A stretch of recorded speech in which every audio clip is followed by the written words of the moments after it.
Cheesehead Gardening Unscripted with myself, Jen Peterson. And Erin Culligan. Here today we're at Jen's house, and this is our first podcast. Thanks for joining us. We're going to talk about getting started with gardening for the spring, and we're going to talk about dividing hostas. Yep. All right. Okay. I'll talk about the first thing because I was actually working in my garden today, and I just bought some of these gloves. They're really cheap. I got them for $3.99 at Stein's. You can get them at Home Depot, any place like that. Mine are the Boss Flexi Grip, and Jen has the very similar ones. And these are OSHA gloves. Are they? Yeah, someone gave me from a factory that they work at. Awesome. And they're really durable. I use them all the time. They last a long time. They're perfect except for when I want to pull weeds and real fine grass, and sometimes I just take them off and use my hands. And then today I was weeding. I want to get those weeds up before the flowers come out and get it cleaned up. So I use this tool right here, and you go really deep, and we'll do a close-up of that later, and gets your dandelions out. Same with grass. And then I also use this for lower root weeds and grass, and Jen has one as well. Even putting in seeds, kind of mixing it up, or I have places where the grass isn't growing. Yeah, and this is really good for like vinca, like the weeds. Well, it's not really a weed, but I consider it kind of a weed. Is that the plants that have the trailers, and so the trailers. It's like the plants are living in a trailer park or something. Have the long running roots, and this will help to grab all those roots out. Mm-hmm. Be sure to have gloves on with these little pricker deals, but anyway, that's how you would get one of those out. So what I like to do is go really deep, and if you don't hear it come out or snap, sometimes I snaggle it round like this. So here we go. I'm gonna do that. And then they usually get it pretty deep, sometimes even better than this. I have a whole bunch more weeds if you want to keep going in my yard. Yeah, thanks, Jen. I'm good. Trailer park plants. Well, trailer park plants also like worm castings, and I'll bring some next time and show how to put them on plants. You just pretty much sprinkle them on though. And this is like a 3-pound container. It is $3, and you need you can only buy them certain places, but I have special friends actually at the prison in Oshkosh, and they actually make these worm castings because I have a friend who works there. She spends a lot of time there. Anyway, so that's that. Jen? And I know that there's also there's a worm farm somewhere here in Appleton. They haven't started selling yet, but they are going to soon. There's a place in Plymouth, and there's also a place in the Extension office here in Appleton that is going to start selling not the worm castings, but the worm tea. Oh yeah. Cool. Okay. And I was also going to show something with spring is raking, and so I've been doing a lot of that today. And I'll have you know, if you ever look at someone and you think that when they're using the leaf blower, like you can hear in the background there, that it's easy, it's actually harder than raking. Really? Like, it totally makes your arms, like, you're done, you're like, oh, I can't even pull my hair. Like getting off a horse, you still feel like you're moving? Yeah. Or a cruise ship? Okay. Yeah. So I was doing that today, but another thing, a really handy tool, is this lightweight aluminum rake that I found. And it's really good for, like, right now, in Wisconsin, you're kind of afraid to take the leaves away because... The fiskars? Is that what that is? Okay. Because, you don't know, like, we still could have frost. We could still have snow because we just had snow Wednesday night, over 5 inches. So you're kind of leery about taking the leaves off, and then all of a sudden all your plants start growing up through the leaves.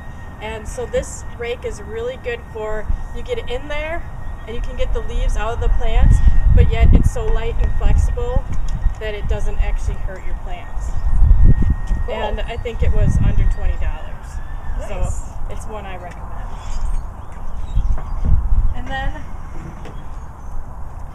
one of the questions that I get asked a lot on Twitter And through my blog is when's the best time to divide hostas. And actually the spring right now is the best time to do it when they're first coming up, and I call them like noses. Some people call them nubs. Yeah.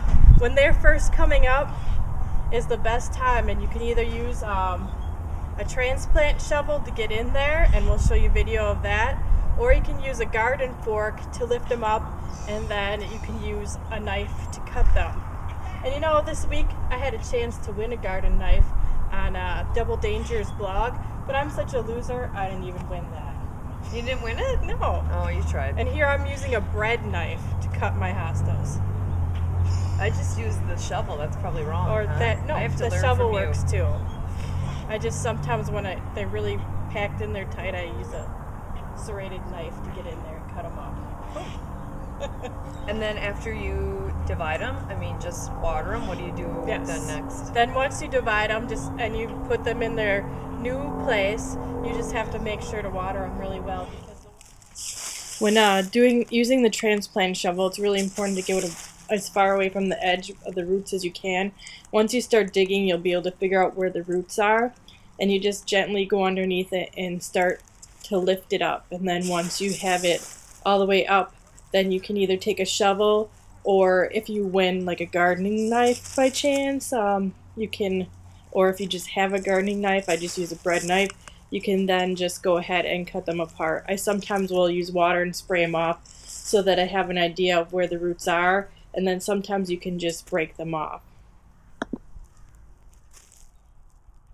When using a transplant shovel, you want to find kind of a break between where the hostas where you can split them. So here I found a spot that I'm going to go and try to go down as straight down as I can, because if you get too much of an angle on it, you're actually just going to cut the leaves right off and leave the roots behind. And then you can see now I have two, so I'll dig them up. And then once you transplant them somewhere else, like I said before, the most important thing is water. So how long have you been gardening, Jen? I've been gardening actually since I was little. My grandparents had a huge yard with lots of acreage, and they had a huge vegetable garden, and so I kind of started from there. And then when I moved to this house, we had so much shade, and somehow I got hooked on hostas. Yeah. And you have many of them. I have way too many of them, probably, but sooner or later I'm going to have to move to make room for them. So, how long have you been gardening? Since I was little as well. My grandpa May had a really nice vegetable garden, and I remember going out there and picking rhubarb and making rhubarb pie and beans. And then I remember when I figured out how seeds work, I was maybe in like second grade, and we had marigolds, a pot of them on the back porch, and I pulled the seeds out at the end of the year, and it was, maybe August, and I put them back in the soil, just being a goofball, and I noticed that they grew from those seeds. So I kind of taught myself, in a sense, how seeds germinate and start. So. But you're also a master gardener. And I'm a master gardener. Although, even though I've taken the classes and volunteered all the time, Jen, knows more than I know. So you don't have to be a master gardener to do stuff. Especially about hostas.